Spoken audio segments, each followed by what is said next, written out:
네, 안녕하세요. 오늘 기술 세미나 시작하겠습니다. 오늘 기술 세미나 내용은 제조화 건축 시장의 현황과 전망, DFMA 설계 및 제조 설치 관점에서라는 제목이고요. 경희대학교 김인환 교수님을 모시고 설명드리겠습니다. 김인환 교수님 잠깐 소개를 드릴게요. 예, 인사 먼저 하시면 안 되고 빌딩 스마트 협회 아시죠? 그 옛날 빔 평가하고 우리 빔 실적으로 1위 하고 했던 그런 곳인데 그 설립자세요. 그리고 한국 컴퓨테이셔널 디자인 앤 엔지니어링 학회 회장 역임하셨고 한국 건설 IT 융합 학회 회장님이시고요. 그리고 현재 또 교수님이시기도 하지만 M3 시스템스 대표이시기도 합니다. 회사를 만드셨어요. 네. 그리고 또 학교 다니실 때 보니까 석사 과정은 컴퓨테이셔널 디자인, 그리고 박사 과정은 건축 IT 분야로 하셨더라고요. 아마 이 설계 쪽에 IT 기술을 활용한 어떤 디자인을 하는 곳에 하는 거에 대해서는 제일 선구자이십니다, 한국에서. 네. 그리고 특이한 거는 91년도에 저희 정림에 다니신 적이 있습니다. 정림 오비십니다. 네. 김인환 교수님을 소개해드리겠습니다. 큰 박수를 맞아주시기 네, 바랍니다. 반갑습니다. 우리 모교에 온 것 같은 느낌이 들어요.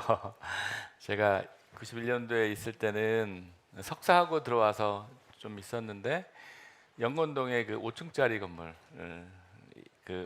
꼭대기층에서 다락 거기서 이제 일을 했던 기억이 있고, 그때는 뭐 김정철 회장님, 김정식 회장님 다 제가 면접 보고 들어갔던 생각이 들고요. 뭐 그때는 인원도 많지 않았지만 그래도 한국에서는 제일 들어가고 싶어하는 그 설계사무소였고 지금도 아마 그렇죠. 네.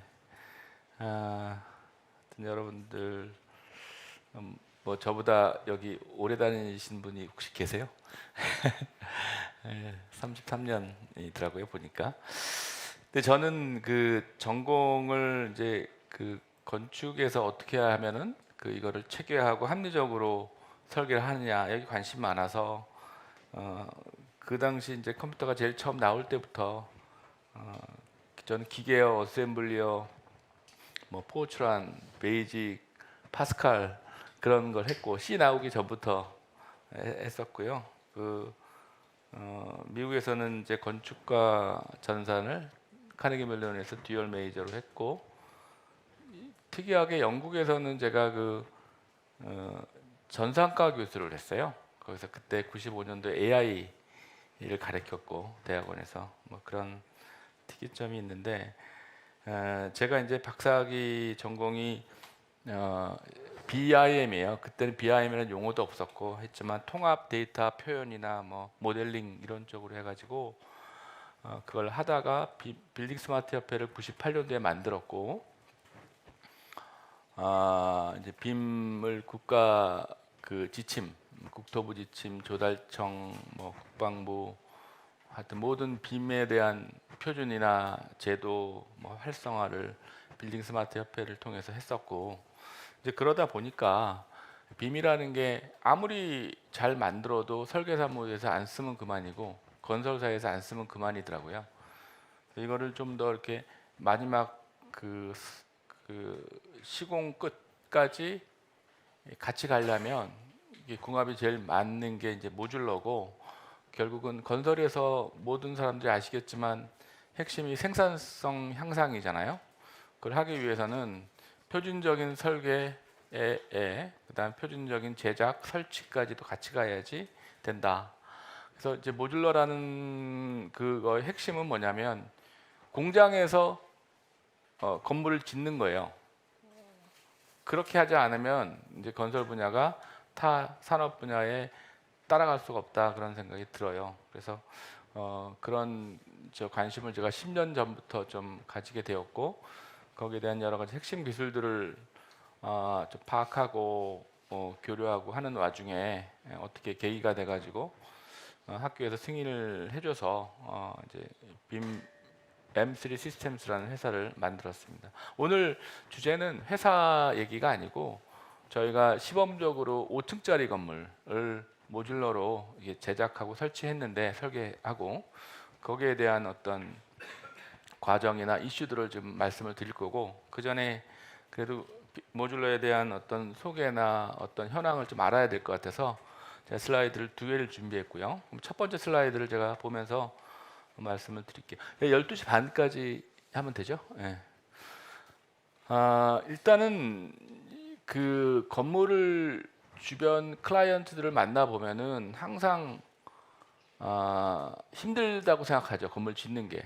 설계 사무소에 와서 의뢰할 때도 야 이게 비용이 더 드는 거 아니냐 공사비. 그 다음에 짓다가 시공사랑 분쟁이 생기는 거 아니냐. 그 다음에 하다가 뭐 안전사고 나는 거 아니냐. 그래서 항상 건축주는 기존 건설 방식, 현장에서 일어나는 그 건설 방식에 대해서 항상 불안해하고 의구심을 가지고 있어요.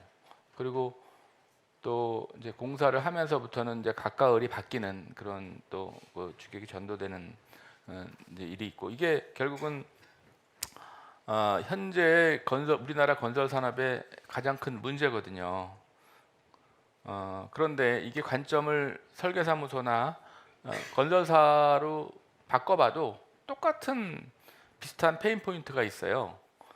그래서 이거는 결국은 전통 방식으로 공사를 하면은 안 된다. 이제는 제조 산업으로 바꿔야 된다. 이겁니다. 그 핵심은 건설 산업을 제조 산업으로 만들고 설계 사무소의 설계도 디자인 포 매니팩처 앤 어셈블리 그러니까 설치와 해체까지 반영한 설계를 해야 된다. 그게 이제 우리의 그 핵심 이제 타스크인데 거기에 대한 우리나라의 어떤 그간에 그 쌓아놓은 그 지식 축적이 없어요. 그리고 이런 것들은 해외 설계사무소, 영국의 HTA 이런 데는 많이 축적이 돼 있지만 공개를 안 하려 그래요. 왜냐면 그 자기네들 노하우니까. 그래서 이제 그럼에도 불구하고 우리가 이제 조그만 건축물부터 DFM에 설계를 하고 모듈러로 생각보다 빨리 오니까 그거를 준비를 해야 되지 않겠느냐 생각이 들고요. 거기에 어떻게 보면은 그 플랫폼이라는 게 같이 가면은 우리가 항상 클라이언트를 10번 만나서 한 번 성공하고 그러잖아요. 근데 플랫폼을 통해서 클라이언트를 만나면 설계사무소도 좋고 시공자들도 좋고 또는 건축주도 좋죠. 그래서 이런 그런 것들을 같이 할 수 있는 플랫폼까지 맞춰서 해보자 하는 이제 그 움직임이 있고요.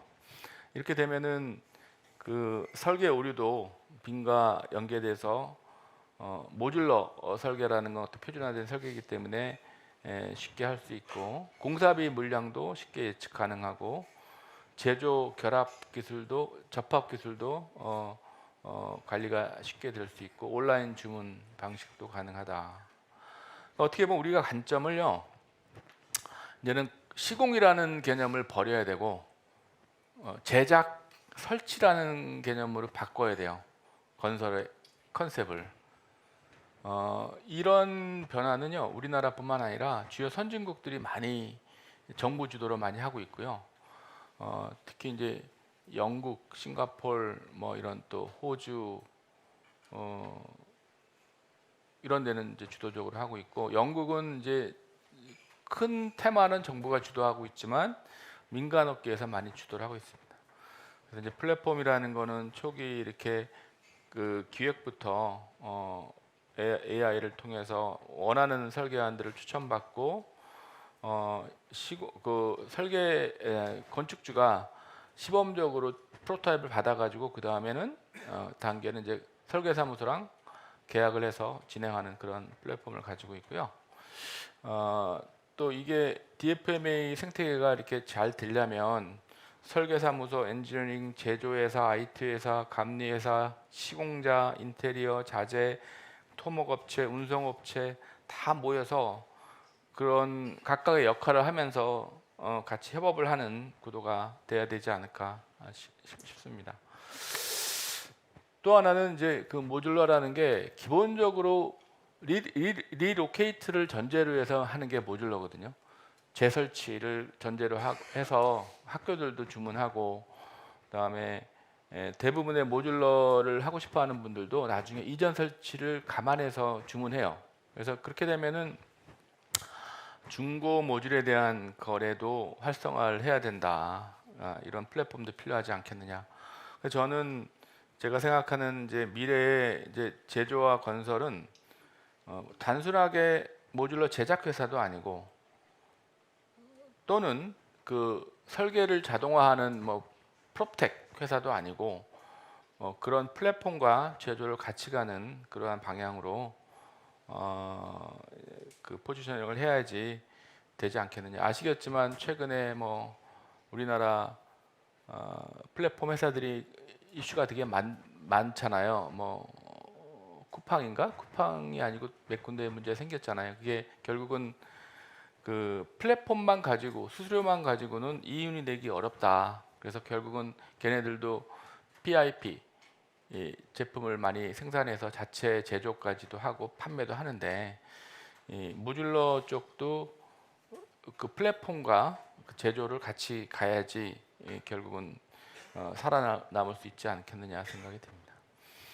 그래서 모듈러는 좀 더 이제 쉽게 얘기하면은 공장에서 기본적으로 전기, 통신, 뭐 이런 내장재, 외장재를 다 제작해서 설치까지 해서 현장에서는 이 모듈 간의 연결만 하는 게 제일 좋은 개념입니다. 그래서 90%까지 만약 한다 그러면은 결국은 우리가 어디서 세이브가 되느냐, 현장 공사의 기간이 팍 주는 거죠. 심지어는 인테리어도 조인트만 하면 되니까 비용도 많이 주는 거죠. 그래서 그런 게 이제 앞으로 가야 될 방향이고, 이런 것들을 우리가 PPVC라 그래요.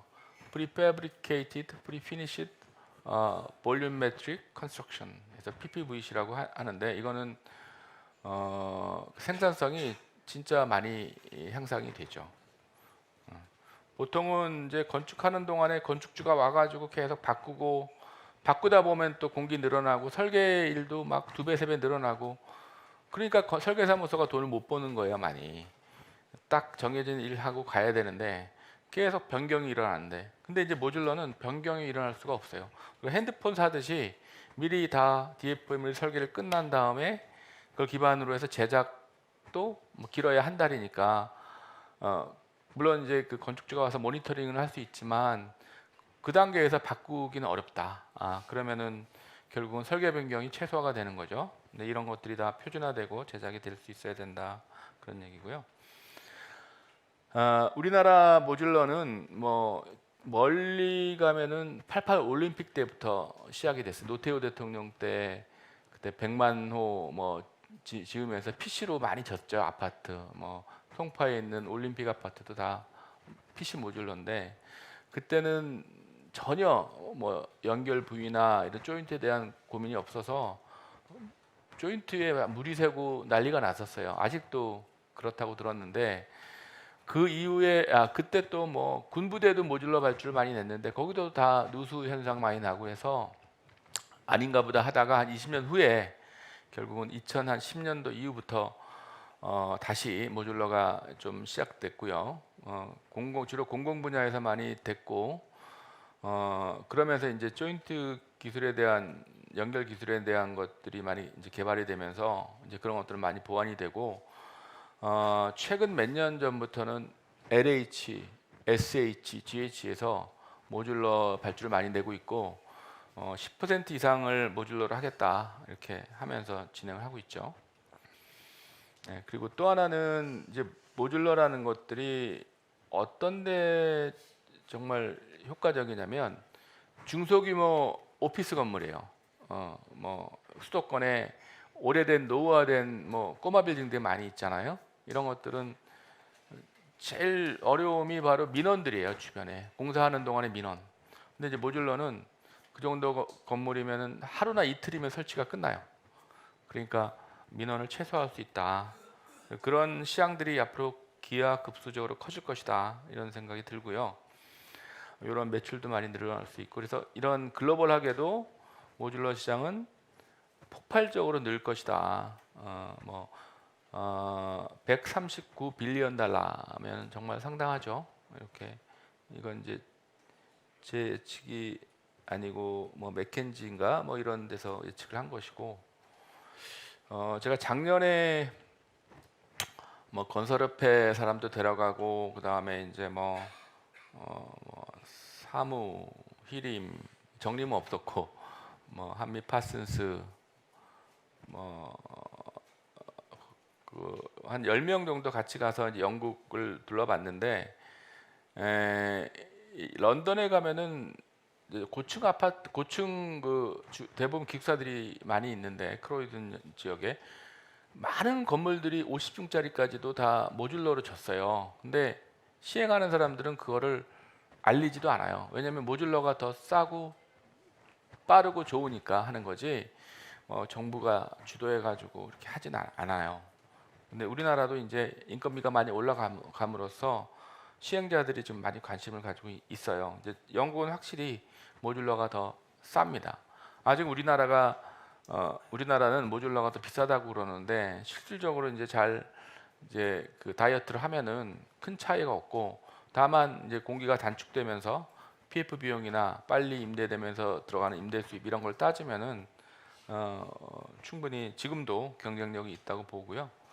싱가포르 같은 경우에는 이제 그 우리나라로 얘기하면 아파트라고 하죠. 얘네들은 이제 콘도라고 하는데, 콘도가 두 가지 종류가 있어요. HDB라고 그 우리나라 그 공공 아파트가 있고, 그다음에 일반 아파트가 있는데, 지금은 공공이고 민간 상관없이 100% 아파트가 다 모듈러예요. 민간 사업할 때도 모듈러가 아니면은 사업 승인을 안 해줍니다. 그래서 여기 오른쪽에 제가 갔을 때 여기 54층짜리 이 모듈러 아파트가 이제 준공 시점이었는데, 여기는 이제 정부 주도로 많이 하고 있어요. 근데 이제 요 오른쪽 아래에 있는 걸 보면은 이게 중간에 이제 그 코아가 잡아주고 이런 것들이 모듈러가 탁 붙는 거예요, 양쪽으로. 이걸 PPVC라고 말씀드리는데, 이제 이런 설계, 그러니까 중고층 오피스 건물, 아파트를 설계할 수 있는 설계사무소가 아직 우리나라에 없어요. 그래서 사무가 그 영국의 HTA랑 MOU 맺어가지고 이제 같이 하는데, 뭐 영국에는 그 설계사무소 말고도 몇 개 더 있거든요. 그래서 저는 이제 정림도 좋은 프로젝트가 있으면은, 특히 그 임대형 기숙사 같은 경우 있잖아요. 최근에 이슈가 되고 있는 그런 것들은 어차피 한 8평 정도, 10평 정도 내면 모듈러 하나로 딱 이렇게 구성이 되니까 비용적인 측면에서도 시행자들한테 더 매력적으로 다가올 수 있고, 이런 것들을 이렇게 자꾸 하다 보면은 이제 또 다양하게 다양한 유형의 모듈러 건물을 설계할 수 있는 그런 기술이 확보가 되리라고 보고, 그런 노력을 정림이 좀 해야 되지 않을까. 실제 히림이나 사무는 모듈러 설계 쪽으로 많이 노력을 하고 있다고 들었고요. 여기 보시면은 이제 그 싱가포르 54층짜리도 있고, 그 영국은 이제 크로이든 지역에 영국 북서부인데 거기 학교가 한 8개인가 있네, 대학교가. 그래서 기숙사 수요가 많아가지고 많이 짓고 있더라고요. 그리고 이제 센트럴 쪽에도 좀 있고. 근데 영국은 그 모든 건물에 도시계획 심의가 있어가지고 모듈러를 짓고 나서 밖에다가 벽돌도 다 붙여요. 그러니까 진짜 일반인들은 이게 모듈러인지 알 수가 없어요. 다만 이제 더 비용적인 효과, 생산성이 높으니까 하는 거고, 여기 보이는 이 건물은 GS건설이 지금 하고 있는데 이거 다 졌어요. 근데 이게 한 2천억짜리 프로젝트라고 하는데, 요 3층까지, 지하 2층 위에 3층까지는 RC예요. RC고 요 코어가 올라가고 여기 돌아가면서 이제 모듈러가 이렇게 붙는 겁니다. 요거 이런 식으로 하고 있는데, 그 GS건설은 그 영국에서 한 3위 정도 되는 엘리먼트사라는 모듈러 회사를 사서 이제 자체 시행을 많이 하고 있고, 최근에는 뭐 2천억짜리 프로젝트를 몇 개 따가지고 좋아하더라고요. 그리고 영국에서 모듈러를 제일 잘하는 회사는 이제 잠깐만요. 제가 갑자기 생각이 안 나는데 그 타이드 컨스트럭션과 어디죠? 여기 나와 있어요. 그 비전 모듈러. 비전 모듈러가 영국에서 1위 모듈러 회사고 그 타이드 컨스트럭션은 이제 그 모듈러를 제일 잘하는 건설사라고 얘기할 수 있습니다. 네. 그래서 우리나라 모듈러 시장도 뭐 기하급수적으로 이제 올라가는데 우리가 뭐 한 이 정도에 있죠 지금. 예. 근데 이제 제일 큰 이제 원동력은 정부에서 모듈러를 밀고 있어요. 왜냐하면 너무 안전사고가 많이 나고 또 생산성도 건설 분야가 모든 산업 분야에서 제일 아래고 아시겠지만 그 대학에서도 건축가 인기가 제일 아래죠. 그리고 졸업생들이 반은 딴 데 가니까 저는 우리 이 설계 쪽에서 먼저 이거를 좀 역할을 하면 뭐 시행사도 설득하고 시공도 설득해가지고 이쪽으로 빨리 가지 않으면 안 된다 생각이 들고 제가 이제 96년도부터 빌딩 스마트 협회를 설립하려고 노력하고 국토부 설득하고 해외 다니고 했는데 그때 98년도에 정식 4월에 인가가 났는데 그때 IMF가 터졌잖아요. 그래서 야 2D 캐드도 안 하는데 무슨 빔이냐 하고 10년 동안 되게 힘들었어요. 그런데 내가 보기에 이게 맞는 방향이다. 그러니까 기관차가 갈 때 처음에는 움직이기 어렵지만 한번 가면은 뒤로는 못 가잖아요. 근데 이 모든 거는 방향이 있는 것 같아요. 우리가 앞으로 나갈 방향은 뭐 2D 캐드도 있었지만 그 다음에는 빔이고 그 다음에 지금은 어느 나라나 빔 얘기 안 해요. 모듈러 얘기해요. 제조와 건축 어느 나라나 선진국은. 그래서 이게 맞는 방향이라고 확신이 들면 지금이라도 여기에 대한 관심을 좀 가지고 디자인도 하고 또는 주택도 모듈러 주택도 많이 있고 3, 4층짜리 건물도 많이 있고 전임 같은 경우에는 뭐 주거용 건물들 모듈러로 해서 한번 처음에는 손해 볼 수도 있어요. 처음에는 그렇지만 두 번, 세 번째부터는 이득이 나니까 맞는 경험도 쌓고 그렇게 하는 게 맞지 않겠느냐 싶고 뭐 이런 거는 실제 뭐 GS건설, 삼성물산 이런 데는 많이 지금 모듈러에 팀을 만들어서 투자하고 있죠. 이거는 이제 작년인가 재작년인가 제가 그 건설 비전 포럼이 있는데 제가 이제 주도한 건 아니지만 같이 역할을 했는데 해외 이제 중고층 건물들을 설계하거나 시공하는 전문가들 부르고 해서 국토부도 부르고 해가지고 야 우리도 50층짜리까지 49층짜리겠죠. 50층부터 많이 이제 비싸지니까 한번 해보자. 가능하다 이렇게 한 내용들이고요. 이런 것들은 정말 이제 확산이 많이 될 거고 이거 오른쪽 건물이 제가 좀 이따가 보여줄 슬라이드에 나오는데 우리나라 최초의 민간 오피스 모듈러입니다. 도심지. 이거는 설치하는데 저희가 3일 걸렸어요.